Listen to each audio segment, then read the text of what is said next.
Hi guys! For today's video ay samahan nyo kong kunin ang una kong sahod dito sa Facebook. Pero bago ang lahat ay naggrocery muna ako sa bayan ng Novaliches. Diyos mio, napakamahal ng kamatis guys! Kahit nga maulan ay hindi ako nagpapigil dahil nga kailangan kong mamili ng mga kulang na paninda ko sa aking munting sari-sari store. Nang gugulat pa man din yung ulan, biglang lumalakas bigla't may kasama pang hangin tapos biglang titigil. Diyos mio! Kinahaponan ko na nga kinuha dahil nga hinintay ko yung pamangkin ko para may mag-video sa akin. Ayan na nga guys, paalis na kami papuntang remittance. Remittance ko nga lang siya kukunin guys kasi nga ibang bank account yung nilagay ko sa payout ko. Hindi kasi tinatanggap yung gamit kong account. Kaya sa mga nagtatanong kung pwede bang gumamit ng ibang bank account ay pwede po. Bali ang nilagay ko palang bank account ay sa kapatid ko. After 9 months na pagbi-mini vlog sa wakas, makakasahod na din. Thank you Lord. Yes guys, 9 months na akong nagmi-mini vlog at ngayon lang talaga ako sa sahod. Bali last April pa nga ako na monetize guys. Kaya 4 months na din akong monetize sa in-stream ads. Bali nga may katagalan nga guys bago ako nakasahod compare sa ibang page kasi may kabatch ako na 1 month pa lang siyang na-monetize, nakasahod na din siya agad.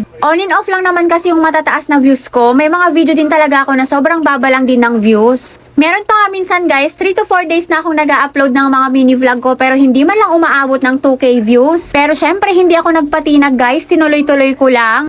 Sabi ko nga sa sarili ko, ipasasaan ba't makakaipon din ako at makakasahod din ako? Sorry na agad guys kung hindi related yung mga pinagsasasabi ko sa napapanood nyo. Hayaan nyo na nga lang ako guys na i-share ko sa inyo yung pinagdaanan ko dito sa pagmi-mini vlog ko bago ako makasahod. August 21 nga, napansin kong paid na daw yung earnings ko sa in-stream ads. Pero nakalagay nga doon na it may take up to 7 business days for the money to be visible in your bank account. Kaya sinabihan ko din yung kapatid ko na mga 3 to 4 days niya na lang bago puntahan para hindi din siya maabala. Pero after 4 days, August 25, ay nag-email sa akin si Meta ng remittance. Kaya sinabihan ko din agad yung kapatid ko na baka nandun na sa account niya yung sahod ko. At pag-check niya nga ay nandun na nga daw, hindi ko nga maipaliwanag yung nararamdaman ko nung time na yon. Anyways, balik na nga tayo dito sa video ko guys. Nakarating na nga kami dito sa may Cebuana na malapit sa amin. Tignan nyo naman at effort na effort yung nagvi-video sa akin. Nangangamoy milk tea, libre yarn, charis. Pero syempre, bibigyan ko talaga siya kasi minsan siya talaga yung nagvi-video sa akin. Pag wala siyang pasok at hindi siya busy, nag-aaral kasi siya ng cream. At ayan na nga guys, nag-fill up na ako ng form dyan.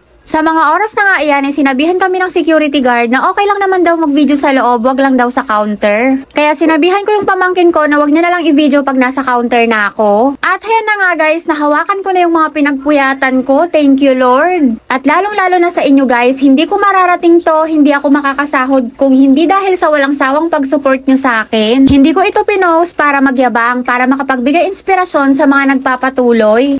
Legit nga guys na may kita talaga dito sa Facebook. Kaya once na pinasok mo ang pagbablog, wag mong isipin agad kung magkano ang kikitain mo. Ang unang isipin mo ay yung paggawa ng mga gandang content para i-follow kanila at para panoorin kanila.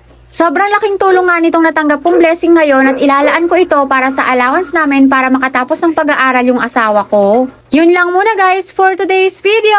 Agyaman na!